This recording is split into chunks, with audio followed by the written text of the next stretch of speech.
நிலக்கரி ஊழல் தொடர்பு எப்பொழுது இடம்பெற்றது?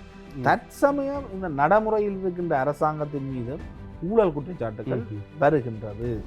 ஆட்சி மாற்றம் வருகின்ற பொழுது மேலதிக விசாரணைகள் நடக்கின்றன, அதுல முன்னேற்றங்கள் வருகின்றனவான்னு கேட்டால் அந்த விசாரணைகளின் மிக முக்கியமான சாட்சிகள் மரணமடைவார்கள், காணாமல் போவார்கள், நாட்டை விட்டு தப்பி ஓடுவார்கள். கொள்ளையடிக்கப்பட்டது அரசு அதிகாரிகளிலிருந்து அரசாங்கம் என சகல தரப்பினருக்கு தெரியும். இதனை மறைப்பதற்காகத்தான் போலீஸ் என்ற விடயத்தில் மிக உடனடியாக லஞ்சம் வாங்குவதையும் அதிகார துஷ்பிரயோகம் செய்வதையும் நிறுத்த வேண்டும். அங்கு ஒரு வெளிப்படைத்தன்மையான நிர்வாகம் இருக்க வேண்டும். யாழ்ப்பாணத்திலேயே அனுரகுமார திசாநாயக்க ஆட்சிக்கு வந்த பின்னர் போலீசார் எப்படி நடந்து கொள்கின்றார்? இது மக்களுடைய பணம் தான். ஏதோ ஒரு வகையில் பார்க்கின்ற பொழுது பசில் ராஜபக்ச உரிமை கோரினாலும் மக்களுடைய பணம் அங்கே பயன்படுத்தப்பட்டிருக்கிறதே. அதற்காகத்தான் இந்த அரசாங்கமும் போலீஸ் தரப்பின் மீது மிகப்பெரிய அளவு கை வைப்பதற்கு பயப்படுகின்றனர். ஏதோ ஒரு வகையில் பயந்தாட்சி தான். ஒன்று வந்து பயந்தாட்சி அல்லது விட்டு கொடுப்பாச்சு. ஒருவருக்கொருவர் நாங்கள் சமரசம் கடந்த கால ஆட்சியாளருடன் ஒப்பிடுகின்ற குறைவு ஒரு எளிமையை ஊழல்ல குறைந்தவர்கள் அந்த அளவு ஊழலையும் கொஞ்சம் எளிமையாக செய்கிறார்கள். இப்படி பாருங்க, கடந்த காலத்துல எந்த அமைச்சர் மீது ஊழல் இல்லை என்ற ஒரு கேள்வி. இப்ப இருக்க ஆட்சியில ஒரு சில அமைச்சர்கள் மேல மட்டும் வந்திருக்கு. இன்னும் 5 வருஷம் முடியும். இதுவே உங்களுக்கு தெரியும், யாழ்ப்பாணத்துல எத்தனை பேர்ட்ட மதுரை உடைக்கிறாங்க, எத்தனை பேர்ட்ட பில்டிங் கட்டுறதுக்கு பெர்மிஷன் கொடுக்குறாங்க, அதெல்லாம் போலீஸா போய் காப்பாற்று. வணக்கம். த ஒப்பீனியன். எந்த சமரசம் இல்லாத 360 பாகையில் நோக்கு. தொடர்ந்தும் தொடர்ந்து வருகின்ற ஒவ்வொரு அரசாங்கத்திலும் ஏதோ ஒரு வகையில் மர்மமான விடயங்கள் நடக்கிறது வழமையான ஒரு விஷயமாகவே இருக்கிறது.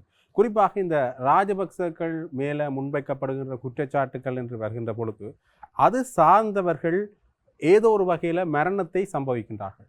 அந்த மரணம் தொடர்பான விசாரணைகளை தொடர்ந்து நடத்துகின்ற பொழுது அந்த மரணத்தில் சந்தேகங்கள் ஏற்படுகின்றன. இது ராஜபக்ச காலத்தில் ராஜபக்சர்கள் ஆட்சியில் இருக்கின்ற போது, மஹிந்த ராஜபக்சவோ கோடபாய ராஜபக்ச அவர்களோ ஆட்சியில் இருக்கின்ற பொழுது நடந்த சம்பவங்களுக்குரிய விசாரணைகள் பிறகு நடக்கின்ற பொழுது அது தொடர்பான சந்தேகங்களும் தொடர் விசாரணைகளும் இடம்பெறுவது வழமையான ஒரு விடயமாகவே இருக்கின்றது. இதனுடைய முன்னேற்றங்கள் எப்படி இருக்கின்றது என்றால் அது தொடர்பான விடயங்கள் ஏதோ ஒரு வகையில் கேள்விக்குறியாகத்தான் மாறுகின்றன. சரியான அளவில் இதற்கான தீர்வுகள் கிடைச்சுதாண்டாலும் ஏதோ ஒரு வகையில் அது கேள்விக்குறியாகத்தான் மாறுகின்றது. ஆனால் தொடர்ந்தும் இந்த விஷயங்கள் ஒவ்வொரு ஆட்சியிலையும் மர்மமான விடயங்களாக இருக்கிறது ஒரு பேசப்படக்கூடிய ஒரு பேசுபொருளான விடயமாக மாறுகிறது. குறிப்பாக இந்த கபில சந்திரசேனா அவர்களுடைய மரணம் மிகப்பெரிய அளவிலான அதிர்வலைகளை ஏற்படுத்தியிருந்தது. அண்மையில் கூட இது தொடர்பான அப்டேட்டுகள் வருகின்ற பொழுது அதில் அவர் இறந்த இடத்துல கேமராக்கள் இருந்த சிசிடிவி கேமராக்கள் இயங்கு நிலையில் இருந்தாலும் பதிவு செய்யப்பட்ட எந்த ஒரு விடயங்களும் இல்லை என்ற ஒரு விமர்சனம் ஒன்று முன்வைக்கப்பட்டு கொண்டிருக்கின்றது. அது தொடர்பாகத்தான் நாங்கள் தொடர்ந்து விரிவாக உரையாட இருக்கின்றோம். எங்களோட ஊடகவியலாளர் பிரச்சனை இணைந்திருக்கிறார். வணக்கம் பிரச்சனை. வணக்கம். தொடர்ந்தும் இந்த விஷயங்களில் நாங்கள் பார்க்கின்ற பொழுது நிறைய விடயங்களில் இந்த ராஜபக்சர்கள் குழாமினர் சார்ந்த விடயங்கள் மரணங்கள் நிகழ்கின்ற பொழுது ஏதோ ஒரு வகையில் முன்னைய காலகட்டங்களில் அந்த மரணங்கள் பேசுபொருளாகாவிட்டாலும் கூட தற்கொலையாக ஒரு சில இடங்களில் பரிணமிக்கப்படுகின்றன. இன்னொரு சில இடங்களில் அது கொலையாக பரிணமிக்கப்பட்டாலும் கூட மேலதிக விசாரணைகள் நடத்துறதுல அங்கே சிக்கல் நிலைமைகள் இருக்குது. ஆட்சி மாற்றம் வருகின்ற பொழுது மேலதிக விசாரணைகள் நடக்கின்றன, அதில் முன்னேற்றங்கள் வருகின்றனவான்னு கேட்டால் அங்கே ஒரு பெரிய ஒரு கேள்விக்குறியான விஷயம் உண்டு. அங்கே தொடர்ந்து விரிந்து கொண்டே இருக்கிறது. இது கபில சந்திரசேனனுடைய மரணம் மட்டுமல்ல, முன்னைய காலகட்டங்களில் வர்த்தகர்களாக இருக்கட்டும், ஊடகவியலாளர்களாக இருக்கட்டும், இவர்களுடைய மரணங்கள் தொடர்பான விடயங்களை நாங்கள் பேசுகின்ற பொழுதும் கூட அந்தந்த காலப்பகுதிகளில் அது பேசுபொருளாக விட்டாலும் கூட பிறகு விசாரணைகள் நடக்கின்ற பொழுது கூட ஒரு குறிப்பிட்ட காலத்துக்கு பிறகு அது மௌனிக்க செய்யப்படுகின்றது. இந்த ஒரு கலாச்சாரம் எப்படி உருவானது? குறிப்பாக இந்த ராஜபக்சர்கள் என்று வருகின்ற பொழுது கூட அந்த விடயங்களில் மட்டும் இந்த கலாச்சாரம் கொஞ்சம் அதிகமாக மேலோங்கி இருக்கின்றதோ என்கின்ற கேள்வி எழுகின்றது. இது தொடர்பாக நீங்கள் என்ன நினைக்கின்றீர்கள்? இலங்கையை பொறுத்த வரைக்கும் ஊழலாக இருக்கலாம், குற்றங்களாக இருக்கலாம், இவை அனைத்தும் அரசாங்கத்துக்கோ அல்லது அரசாங்கத்தின் புலனாய்வு செய்கின்ற அமைப்புகளுக்கு, அதாவது சட்டத்தை நடைமுறைப்படுத்துகின்ற அது தொடர்பில் விசாரணை மேற்கொள்ளுகின்ற சட்ட ரீதியிலான அமைப்புகளுக்கு தெரியாமல் இடம்பெறுவது கிடையாது. அப்படி இடம்பெற்றிருந்தால் ஏன் ஆட்சி மாறுகின்ற பொழுது அது தொடர்பில் விசாரணைகள் முன்னெடுக்கப்படுகின்றது? ஆகவே சட்டத்தை அமுலாக்கின்ற அது தொடர்பில் விசாரணை மேற்கொள்கின்றன சட்டத்தை நடைமுறைப்படுத்த கூடிய அதிகாரம் மிக்க அமைப்புகள் ஏதோ ஒரு வகையில் அரசியல் அதிகாரத்தினூடாக கட்டுப்படுத்தப்பட்டு ஆட்சி இடம்பெறுகின்றது. அங்கு ஆட்சி மாற்றம் ஏற்படுகின்ற பொழுது இந்த தகவல்கள் இவ்வாறான விடயங்கள் இடம்பெற்றது போன்ற விடயங்கள் வெளிவருகின்ற பொழுது மீண்டும் புலனாய்வு நடவடிக்கைகள், சட்டத்தை அமுல்படுத்தக்கூடிய அதனை விசாரணை மேற்கொள்கின்ற நடவடிக்கைகள் மேற்கொள்ளப்படும். இது கிட்டத்தட்ட ஒரு அரசியல் மாற்றத்தினால் இடம்பெறுகின்ற விடயம். உண்மையில் அந்த அமைப்புகள் அந்த விசாரணைகளை முன்னெடுப்பது கிடையாது. மீண்டும் ஒரு அரசாங்கம் மாற்றம் வருகின்ற பொழுது இந்த விசாரணைகளை முன்னெடுத்த முக்கியமான அதிகாரிகள் அந்த பதவியிலிருந்து விலத்தப்படுவார்கள், அந்த பதவிகளிலிருந்து மாற்றப்படுவார்கள். ஆகவே அதற்கு கீழுள்ள அதிகாரிகளுக்கு இயல்பாகவே தெரியும் என்ன காரணத்திற்காக எங்களுக்கு முதல் இருந்த அதிகாரி மாற்றப்பட்டார். ஆகவே அந்த விசாரணைகள் அதே நோக்கத்துடன் அதே தூரம் பயணிப்பதனை அரசாங்கம் விரும்பவில்லை. ஆகவே மீண்டும் அந்த ஃபைல்களை நீங்கள் போடுங்கள், மீண்டும் பழைய ஆட்சி வருகின்ற பொழுதுதான் அதனை விசாரிக்க முடியும் என்று. ஆகவே இந்த விசாரணை அரசியலும் இந்த சட்டத்தை அமுல்படுத்த வேண்டிய நடைமுறைப்படுத்த வேண்டிய தரப்புக்கும் இடையில் மிக நெருங்கிய தொடர்புகள் இருக்கும். இது சாதாரணமாக நீங்கள் புரிந்து கொள்ளக்கூடாது. இது போலீஸ் தரப்போ அல்லது புலனாய்வு செய்கின்ற சிஐடியினரோ எஃப்சிஐடி போன்ற அமைப்புகள் சுயாதீன அமைப்புகள் மட்டுமல்ல, இதே சுயாதீனமாக இருக்க வேண்டும் என்று சொல்வதற்குரிய காரணமே யார் ஆட்சியில் இருக்கின்றார்களோ அவர்கள் நேரடியாக இவர்களை கட்டுப்படுத்தவோ அல்லது இவர்கள் தங்களுடைய கடமையை செய்யாமல் தடுப்பதற்கோ அரசியலமைப்பு ரீதியில் அதிகாரம் கிடையாது என்பதனால் தான் சுயாதீன அமைப்புகள் என்று சொல்லப்படுகின்றது. எனினும் அந்த சுயாதீன அமைப்புகள் ஏதோ ஒரு கட்டத்தில் அரசியல் சார்பு நிலை இல்லாமல் முழுமையான சுதந்திரமாக செயற்பட முடியாமல் இருப்பதும் இதற்கு மிக பிரதானமான காரணம். ஆகவே ஆட்சி மாறுகின்ற பொழுது இந்த விடயங்கள் முன்னெடுக்கப்படும். மிகப்பெரிய ஊழல் என்று பேசப்படுகின்ற விடயங்கள் ஒன்று, அந்த குற்றச்சாட்டுக்கள் தொடர்பில் அரசாங்கம் விசாரிப்பதற்கு நீண்ட காலம் எடுக்கும். அப்படி இல்லை என்றால் மிகப்பெரிய புள்ளிகளை கைது செய்து விசாரணை ஒன்று மேற்கொள்ளப்பட்டு நீதிமன்ற விசாரணைகள் மிக நீண்ட காலத்துக்கு இழுத்தடிக்கப்படும். அப்படி இல்லை என்றால் அந்த வழக்கு விசாரணை சரியான முறையில் நெறிப்படுத்தப்பட்டு தீர்ப்பொன்று வெளிவருவது தொடர்பில் மிக நீண்ட காலம் எடுக்கும். அப்படி இல்லை என்றால் அந்த விசாரணைகளின் மிக முக்கியமான சாட்சிகள் மரணமடைவார்கள், காணாமல் போவார்கள், நாட்டை விட்டு தப்பி ஓடுவார்கள். இப்படியான விடயங்கள் கொஞ்சம் ராஜபக்சர்களுடைய விடயங்கள்ல தான் அதிகமாக நடக்கிறது. எங்களுடைய நாட்டில் காணக்கூடிய எங்களுடைய நாட்டில் மிகப்பெரிய ஒரு காலப்பகுதியினை மஹிந்த ராஜபக்சவனுடைய குடும்பம் ஆட்சி செய்தது. மஹிந்த ராஜபக்சவனுடைய குடும்பத்தின் ஆட்சி காலத்தில் மிகப்பெரிய ஊழல்கள் இடம்பெற்றது. மிகப்பெரிய அபிவிருத்திக்கென மிகப்பெரிய அளவிலான பாரிய கடன்கள் வெளிநாடுகளிடமிருந்து வாங்கப்பட்டது. அப்படிப்பட்ட வெளிநாட்டு கடன்கள் பாரிய அளவு வாங்கப்பட்ட காலத்தில் தான் ஊழலோ செய்ய முடியும். ஆகவே லஞ்சம் வாங்க முடியும். அப்படிப்பட்ட காலப்பகுதியில் அரசாங்க அதிகாரிகள் வாங்கியிருக்கின்றார்கள். அதனுடன் இணைந்துதான் அமைச்சர்மார் வாங்கியிருக்கின்றார்கள். ஆகவே மிக அதிகளவான படம் இந்த அபிவிருத்தி கண்டு வந்த நிதியில் இருந்துதான் கொள்ளையடிக்கப்பட்டது. இது மஹிந்த ராஜபக்ஷ யுத்தத்தை முடித்ததன் பின்னர் இடம்பெற்ற விடயம். உங்களுக்கு தெரிகின்றது, சாதாரணமாக இந்த அபிவிருத்தி மேற்கொள்வது அதில் இந்த அளவு தூரம் ஊழல் இடம்பெற்றிருக்கின்றது என்றால் யுத்தத்தில் இராணுவ உபகரணங்களை கொள்வனவு செய்வது தொடக்கம் அந்த நேரத்தில் எந்தளவு தூரம் கொள்ளையடிக்கப்பட்டிருக்கும். ஆகவே கொள்ளையடிக்கப்பட்டது அரசு அதிகாரிகளிலிருந்து அரசாங்கம் என சகல தரப்பினருக்கு தெரியும். இதனை மறைப்பதற்காகத்தான் புலனாய்வு கட்டுரை எழுதுபவர்கள், ஊடகவியலாளர்கள், அதிகார துஷ்பிரயோகங்களை போன்றவற்றை சுட்டி காட்டுகின்ற ஊடகவியலாளர்கள் எல்லாம் படுகொலை செய்யப்பட்டார்கள். மனித உரிமை சார்ந்தவர்கள், சிவில் செயற்பாட்டாளர்கள். அதன் பின்னர் யுத்தத்துக்கு பின்னரான காலப்பகுதி என்பது 2015 ஆட்சி மாற்றம் என்பது ஒரு நல்லாட்சி தத்துவம் என்ற அடிப்படையில் கொண்டு வரப்பட்டு சுயாதீன அமைப்புகள் உருவாக்கப்பட்டன. ஆனால் ஆட்சியாளர்களினுடைய மனநிலை என்பது முழுமையாக மாற்றமடையவில்லை. அங்கு 19வது திருத்தம் கொண்டு வரப்பட்டது. சுயாதீன அமைப்புகள் உருவாக்கப்பட்டு அதற்கான உயர் பதவி வகிப்பவர்கள் எல்லாம் அரசியலமைப்பு பேரவையினூடாக கொண்டு வரப்பட்டது. ஆனால் மொத்தமாக இந்த அரச கட்டமைப்பு என்பது மாற்றப்படவில்லை. அதற்கு பிரதான காரணம் என்னவென்றால் அந்த கட்டமைப்பில் இருக்கின்ற எல்லாரும் ஏதோ ஒரு வகையில் இந்த விடயங்களுக்கு பழக்கப்பட்டவர்கள். அந்த கட்டமைப்பு மாற்றம் உறவில்லை. அதற்காகத்தான் 2022 ஒரு சிஸ்டம் சேஞ்சுக்காக, அதாவது அங்கு உண்மையில் கட்டமைப்பு மாற்றத்துக்காக போராடினர் என்று நாங்கள் சொல்லிக் கொண்டாலும் உண்மையில் ஏற்பட்டது என்ன? நீண்டகால ஆட்சியின் விளைவாக ஒரு பொருளாதார அழிவு ஏற்பட்டது. பொருளாதாரம் முழுமையாக இலங்கைக்கு இல்லாமல் சென்றது. இலங்கையினால் எதனையும் கொள்வனவு செய்ய முடியாது, வெளிநாட்டு நிதி இல்லாமல் சென்றது. ஆகவே அதனுடன் அவர்கள் ஒட்டுமொத்தமான காரணங்களை பற்றி தேடுகின்ற பொழுது ஏற்பட்ட புரிதல் என்பது இந்த கட்டமைப்பு பிழை, இந்த கட்டமைப்பு மாற்றப்பட வேண்டும். அந்த அடிப்படையில் தான் அனுரவை தெரிவு செய்தார்கள். எனினும் அந்த கட்டமைப்பு மாற்றம் என்பதனை உடனடியாக நடைமுறைப்படுத்த முடியாது என்பது தற்பொழுது என்பிபியினருடைய அல்லது அனுரவினுடைய நிலைப்பாடாக இருக்கின்றது. ஆனால் தற்பொழுது 2 வருடங்களை கடக்கின்றோம் இவர்கள் ஆட்சிக்கு வந்து. நீண்ட காலமாக இந்த கட்டமைப்பு மாற்றத்தை ஏற்படுத்தாமல் போனால் எங்க அந்த மாற்றம், அந்த 2022 மக்கள் கேட்ட மாற்றம் எங்கென்ற ஒரு கேள்வி. காப்பாற்றுகின்ற அரசியல் திட்டம் குறிப்பாக ஒட்டுமொத்தமாக அந்த மாற்றத்தை அனுர தரப்பு செய்யாமல் இருந்தாலும் போலீஸ் என்ற விடயத்தில் மிக உடனடியாக லஞ்சம் வாங்குவதையும் அதிகார துஷ்பிரயோகம் செய்வதையும் நிறுத்த வேண்டும். அங்கு ஒரு வெளிப்படைத்தன்மையான நிர்வாகம் இருக்க வேண்டும். ஒருவர் கைது செய்யப்படுகின்ற பொழுது இலங்கையினுடைய சட்டங்கள் வழங்குகின்ற சகல உரித்துக்களும் அந்த கைது செய்யப்படுபவருக்கு இருக்க வேண்டும். மனித உரிமைகள் மிகச் சரியான முறையில் பின்பற்றப்பட வேண்டும்.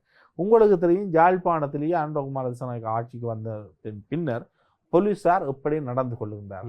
ஓரளவு ஒரு மாற்றத்தை இருக்க முடியும். ஆனால் உண்மையில் போலீஸ் தரப்பு என்னத்துக்காக போலீஸ் என்ற அமைப்பு உருவாக்கப்பட்டதோ அதனை அவர்கள் செய்கின்றார்களா?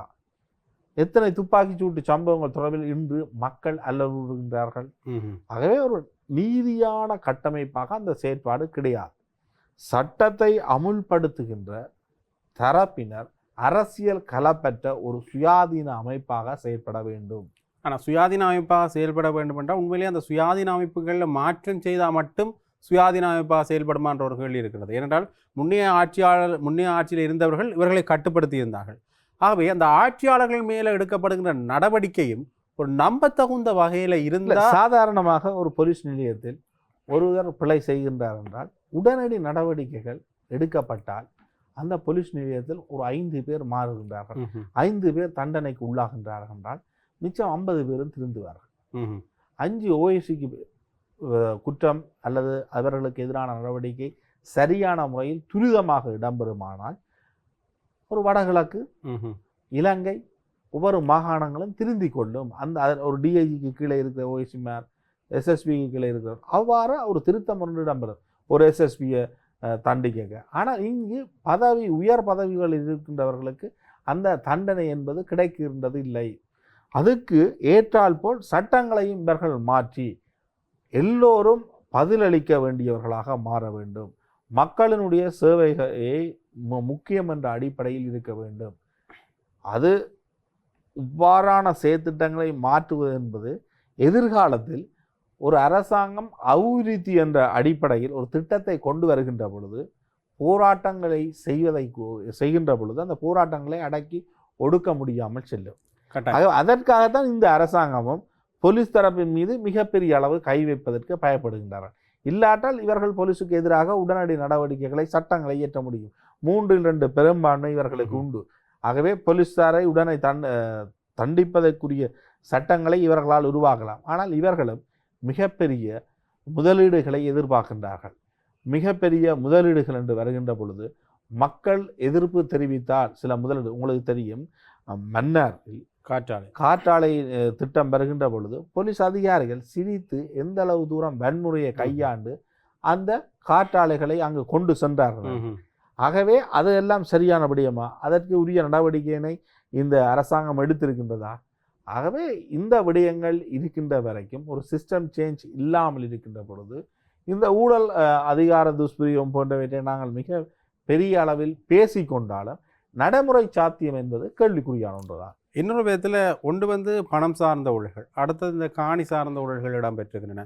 குறிப்பாக கோடபாய ராஜபக்ச அவர்கள் அந்த கட்டிடமாக இருக்கட்டும், அது மட்டும் இல்லாமல் பசில் ராஜபக்சவனுடைய மல்வானையில் இருந்த அந்த கட்டிடம் அது அவருடைய காணி என்று சொல்லப்படுகிறது. ஆனால் அவர் அதனை உரிமை கோரவில்லை.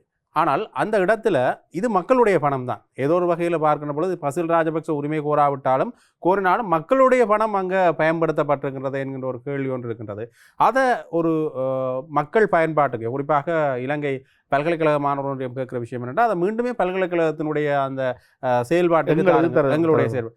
அதே மாதிரி தான் கீரிமலையில் இருக்கிற அந்த குறிப்பிட்ட பகுதியிலும் கூட அதை மீண்டும் மக்களுடைய பயன்பாட்டுக்கு விட வேண்டும் என்கின்ற கோரிக்கைகள்லாம் முன்வைக்கப்படுகிறது. ஆகவே இங்க ஜனாதிபதி மாளிகை ஆகவே இங்க இந்த விடயங்களை வைத்து பார்க்கின்ற பொழுது முன்னைய காலகட்டங்களில் ஒரு குறிப்பிட்ட அளவு பிரதேசத்தையே ஒரு ஊழல் பிரதேசமாக மாற்றியிருக்கின்றார்கள். அதை அவர்கள் தங்களுடைய பேரில் மாற்றியோ அல்லது அவர்கள் பின்வருங்காலங்களில் உரிமை கொண்டாடப்பட்டாலும் அவர்களுடைய பினாவில பேரில் இருக்கிறத காணக்கூடிய மாதிரி இருக்கின்றது. ஆனால் குறிப்பிட்ட சில பசில் ராஜபக்ச போன்ற சில நபர்கள் இப்பொழுது இங்கே இருக்கின்றார்களாண்டா இல்லைன்னு தான் சொல்லணும். ஆகவே இந்த விடயத்தில் இந்த சொத்துக்களை உள்ள எடுக்கணும், மக்கள்கிட்ட மீண்டும் கொடுக்கணும்ன்றதுலேயே சிக்கல் நிலைமைகள் இருக்குது. அதே நேரத்தில் வெளிநாட்டில் இருக்கிற பணங்கள், இவர்களுடைய வெளிநாட்டில் இருக்கிற சொத்துக்கள், பணங்கள் அல்லது அந்த சொத்து பெறுமதிக்கான பணங்களை இங்கே திருப்பி கொண்டு வரணும் என்கிற விஷயம் இந்த ஆட்சியில் மட்டுமில்லை, தொடர்ந்து வருகின்ற ஆட்சியில் மிகப்பெரிய பேசப்பட்டது. முன்னைய காலகட்டங்களில் ரணில் விக்ரமசிங்க விமர்சனத்துக்குள்ளானார் ராஜபக்சனுடைய காலத்தில். பிறகு ராஜபக்சர்கள் இல்லாத காலத்தில் அவர்களுடைய பணங்களே இங்கே கொண்டு வரப்படும் என்று பேசப்பட்டது. இங்கே இருக்கிற சொத்துக்களையே நாங்கள் கொண்டு வர்றதுல அல்லது மக்கள்கிட்ட கொடுக்கறதுல ஒரு சிக்கல் நிலைமைகள் இருக்குது. அங்கே இருக்கிற சொத்து விவரங்கள் ஏன்னா அங்கே அவர்களுடைய வங்கி கணக்கு, அந்த நாட்டினுடைய வங்கி கணக்குகளில் தான் அங்கே பரிமாற்றங்கள் இடம்பெற்றிருக்கின்றன. அப்போ அந்த பண பரிமாற்றங்களில் சாட்சியங்கள் எடுக்கிறதுல சிக்கல் நிலைமைகள் இருக்குது. இங்கேயே ஒரு சிக்கல் நிலைமை இருக்கு. அதை எப்படி வெளியில் கொண்டு வா? ஏன்னா அது ஒரு பெரும்பான்மையான பணம் அங்கே தொக்கி நிற்குது. அந்த நாள் இப்படி பார்க்கணும். கடந்த காலங்களில் இடம்பெற்ற ஊழல்கள், லஞ்சங்கள் தொடர்பில் விசாரணைகள் துரித கதியில் இடம்பெற வேண்டும். அந்த பணங்கள் மீண்டும் திரைசேரிக்கு கொண்டு வரப்பட வேண்டும். மீண்டும் இந்த நாட்டு மக்களுடைய பணம் மக்களுக்கே கிடைக்க வேண்டும் என்ற அடிப்படையில் உங்களுடைய கருத்துக்கள் இருக்கின்றன. ஆனால் உங்களுக்கு தெரியும், இந்த நிலக்கரி ஊழல் தொடர்பு எப்பொழுது இடம்பெற்றது? தற்சமயம் இந்த நடைமுறையில் இருக்கின்ற அரசாங்கத்தின் மீது ஊழல் குற்றச்சாட்டுகள் வருகின்றது. ஆகவே இதற்கு உடனடி நடவடிக்கையினை வழங்காத அரசாங்கத்தினால் பழைய விடயங்களை ஒரு அரசியல் பழிவாங்கலாக அல்லது ஏதோ ஒரு வகையில் அவர்கள் ஒரு இடதுசாரிகள் என்பதற்காக, இடதுசாரி கொள்கையை கொண்டவர்கள் என்பதற்காக பேசலாம், செய்யலாம். நாட்டினுடைய அதிகார மையங்கள் மீது அவர்கள் கை வைப்பது என்பது எந்தளவு தூரம் சாத்தியம்? ஏனெனில் இவர்கள் அந்த அதிகார மையங்களை முழுமையாக விலக்கி போட்டு ஆட்சி செய்யக்கூடியவர்களா என்ற கேள்விகள் இருக்கிறது. ஆகவே இந்த விடயத்தில் ஏதோ ஒரு வகையில் பயந்தாட்சி தான். ஒன்று பயந்தாட்சி அல்லது விட்டு கொடுப்பாட்சி, ஒருவருக்கொருவர் நாங்கள் சமரச ஆட்சி. அப்போ ஏதோ ஒரு வகையில் மக்களுடைய பணம் இவர்களோட கையில் தான் தொடர்ந்து இருக்க போகுது. ஆனால் இவர்கள் கடந்த கால ஆட்சியாளருடன் ஒப்பிடுகின்ற போது குறைவு, ஒரு எளிமையை ஊழல்ல குறைந்தவர்கள் அந்த அளவு ஊழலையும் கொஞ்சம் எளிமையாக செய்கிறார்கள். இப்படி பாருங்க, கடந்த காலத்தில் எந்த அமைச்சர் மீது ஊழல் இல்லை என்ற ஒரு கேள்வி. ஆனால் இப்போ இருக்க ஆட்சியில் ஒரு சில அமைச்சர்கள் மேல மட்டும் வந்திருக்கு. இன்னும் 5 வருஷம் முடியல. இன்னும் 5 வருஷம் முடியல. இதுல ஒரு சில அமைச்சர்கள் பழகுறார்கள். இனி வருங்காலங்களில் இது அதிகரிப்பதற்கான வாய்ப்புகள் இருக்கோ இல்லையோன்றதை நாங்கள்லாம் இனித்தான் யோசிக்கணும். ஆனால் இந்த இடத்துல அவர்கள் சரியான நடைமுறைப்படுத்தல மேற்கொள்ளல என்றால் இனி வருங்காலங்களில் ஒரு புதிய மாற்றம் இந்த நாட்டை பொறுத்த வரைக்கும் இன ரீதியாக முடிவெடுக்க கூடாது, மத ரீதியாக முடிவெடுக்க கூடாது. தையிட்டு விவகாரத்தில் இன மத ரீதியாக முடிவெடுக்கப்படவில்லை என்றால் சட்டத்தின் ஆட்சி நிலைநாட்டப்படும் என்றால் ஒரு சட்டவிரோத கட்டிடத்துக்கு எதிராக என்ன எடுக்கப்பட வேண்டும்? ஏன் அந்த சட்டவிரோத கட்டிடத்தை போலீசார் காப்பாற்ற வேண்டும்? அதான் நாங்க அடிப்படை பிரச்சனை. மக்கள் இருந்தா காணி, மக்களுக்கு கிடைக்குதா? இல்ல. யாருக்கு அந்த இடத்துல பில்டிங்கை கட்டினது? ராணுவம். அதை யாருக்கு கட்டி கொடுத்த? தென்னிலங்கையில இருக்கிற ஒரு பௌத்த பிக்கு. அப்ப அங்க சட்டத்தின் ஆட்சி நடைமுறைப்படுத்தப்படுகின்றதா? அங்கே எந்த ஒரு சட்டத்தை நடைமுறைப்படுத்துகின்ற அமைப்புகள், புலனாய்வு செய்கின்ற அமைப்புகளாக இருக்கலாம், சட்டத்தை நடைமுறைப்படுத்துகின்ற அமைப்புகள் அதனை செய்கின்றதா? ஏன் ஒரு சட்டவிரோத கட்டிடத்துக்கு எதிராக மக்கள் போராட வேண்டுமா? மதம் சம்பந்தப்பட்டிருக்கிறதால சிக்கல் நிலைமைகள் இருக்கு. மதம் சம்பந்தப்படாத கட்டிடங்களுக்கு இந்த விஷயத்தோட தொடர்புபட்ட மத ரீதியாக இதை பயன்படுத்தி ஒரு சட்டத்தை விட்டு கொடுக்க சொல்லி ஒரு தரப்பிட்ட ஒரு செயலாளர்கிட்டையோ ஒரு முக்கியமான தரப்பிட்ட நீங்கள் கேட்குறீங்க. அவர் இன்னும் ஒரு இடத்துல லஞ்சம் வாங்குறார். அந்த நேரத்தில் போய் கேட்பீங்களே ஏன் லஞ்சம் வாங்கினேன்? அப்போ அவன் திருப்பி கேட்பேன், நான் அண்டைக்கு சேர்ந்தவன் பிள்ளை தானாப்பா, நீ மதத்தை சொன்ன நான் செய்தேன், இங்கே எனக்கு காசு தராங்க நான் செய்கிறேன், இப்படித்தான் அந்த நியாயப்படுத்தல் உள்ளுக்குள்ள ஓடும். மதம் சம்பந்தப்படாத இடங்கள்லயும் இந்த விடயங்கள் அரசாங்கம் வருவதற்கு இது ஒரு அரசாங்கமோ யாரோ ஒரு கேள்வி. தரப்பு இது மதம் அதால நீ விடன்னு சொன்னா அவன் தந்த கடமையை செய்யாம பேசாம இருக்கிறான். அதுக்கு நீங்கள் மதத்தை சொல்லக்க உமண்டா அவன் போடுறான். அவன் நாளை காசுக்காக செய்வான். அவன்கிட்ட போய் கேட்ப என்னண்டு பிள்ளை செய்த அவன் அன்றைக்கு நீ வந்து சொல்ல நான் முட்டாந்தன. இதுதான் உள்ள நியாயப்படுத்தலா இருக்கும் அந்த அதிகாரி. அப்ப இவர்கள் இந்த பௌத்தத்தை பயன்படுத்துறதும் மதங்கள் முன்னிலைப்படுத்தப்பட்டு அதன் மூலமாக பிழையான முடிவுகள் எடுக்கப்படுகின்றது என்றால் அது ஒரு அதிகார துஷ்பிரயோகத்துக்கு வழிவகுக்கின்றது. அதன் பின்னர் அதிகார துஷ்பிரயோகத்தை இல்லாமல் செய்ய முடியாது. அதிகார துஷ்பிரயோகம் ஒன்று இடம்பெறுகின்றது என்றால் மதம் இனம் மொழி போன்ற விடயங்கள் முன்னிலைப்படுத்தப்பட்டாலும் அது ஒரு கட்டத்தில் லஞ்சத்தை கட்டாயம் ஏற்றுக்கொள்ளும். லஞ்சம் வாங்கப்படும். அதிகார துஷ்பிரயோகத்துடன் லஞ்சம் வாங்குவதை அன்று நீங்கள் நிப்பாட்ட முடியாமல் செல்லும். ஏன் நீங்கள் அதிகார துஷ்பிரயோகத்தை இன மதம் போன்றவற்றை முன்னிலைப்படுத்தி சட்டத்தை எதிர்த்து தான் அதை செய்கின்றீர்கள். இன்று கூட சட்டவாட்சியின் அடிப்படையில் அதிகார துஷ்பிரயோகம் மேற்கொள்ளப்படுவது கிடையாது. அதிகார துஷ்பிரயோகம் என்றால் சட்டத்தை மீறி செய்கிறான பிள்ளையா பயன்படுத்துது. அப்ப சட்டத்தின் ஆட்சியை மீறி நீங்கள் ஒரு அதிகார துஷ்பிரயோகம் இளஞ்சம் எல்லாத்துக்கும் வழிவகை செய்த பிறகு இன்னென்று சட்டத்தின் ஆட்சியை எதிர்பார்க்கிறது, ஊழலிட்ட ஒரு நிர்வாகத்தை எதிர்பார்க்கிறது. மதச்சார்பற்ற ஆட்சியும் பெறணும். இங்க அதை இன்னும் சட்டத்தின் ஆட்சி மட்டும் தான் பெறணும். சட்டத்தின் ஆட்சி மட்டும்தான் பெறணும். இப்ப ஏதோ ஒரு வகையில இங்க மத சார்பு மதம் சட்டத்துக்கு இடையூற. இப்ப பௌத்த மதத்தை பின்பற்றுவதோ பௌத்த மதத்தை கும்பிடுங்கோ, கிறிஸ்டியன்ஸ் மதத்தை கும்பிடுங்க, இந்து மதத்தை கும்பிடுங்க, எதையும் கும்பிடுங்க, அது பிரச்சனை இல்லை. அதன் பெயரால் ஒரு நாட்டு இந்த சட்டத்தையே நம்ம மீறுறீங்க. சட்டவிரோத கட்டணம் என்றைக்கு அந்த பிரச்சனை வருது. சட்டவிரோத கட்டணத்துக்கு ஏன் நடவடிக்கை எடுக்காமல் இந்த அனைத்து தரப்பில் இருக்கின்றார்கள்? இதுவே உங்களுக்கு தெரியும், யாழ்ப்பாணத்துல எத்தனை பேட்ட மதுரை உடைக்கிறாங்க, எத்தனை பேட்ட பில்டிங் கட்டுறதுக்கு பெர்மிஷன் கொடுக்குறாங்க, அதெல்லாம் போலீஸா போய் காப்பாற்று இல்லையே. அப்ப ஏதோ ஒரு வகையில எங்களுடைய உள்ளூராட்சி கட்டமைப்பு இன்னும் மாறவில்லை, அந்த சிஸ்டம் சேஞ்ச் இன்னும் இடம்பெறவில்லை. கட்டாயம் உண்மையிலே நிறைய விடயங்கள் எங்களுடைய ஆட்சியாளர்களுடைய சில அசண்டையினம், இது இந்த ஆட்சியாளர்கள் மட்டுமில்லை, பொதுவாக தொடர்ந்து இடம்பெற்று வந்த ஆட்சியாளர்களுடைய அசண்டையினம் மிகப்பெரிய அளவிலான ஊழல் செல்வாக்குள்ள நாட்டாக எங்களுடைய நாடை மாற்றுகின்றதோ என்கின்ற ஒரு பெரிய கேள்விதான் இதன் மூலம் எழுந்திருக்கின்றது. இவ்வளவு நேரம் உங்களுடைய நேரத்தை பகிர்ந்து கொண்டமைக்கு நன்றி பேசலாம். தொடர்ந்தும் ஒரு காத்திரமான தகவலோடு மீண்டும் சந்திப்போம். நன்றி.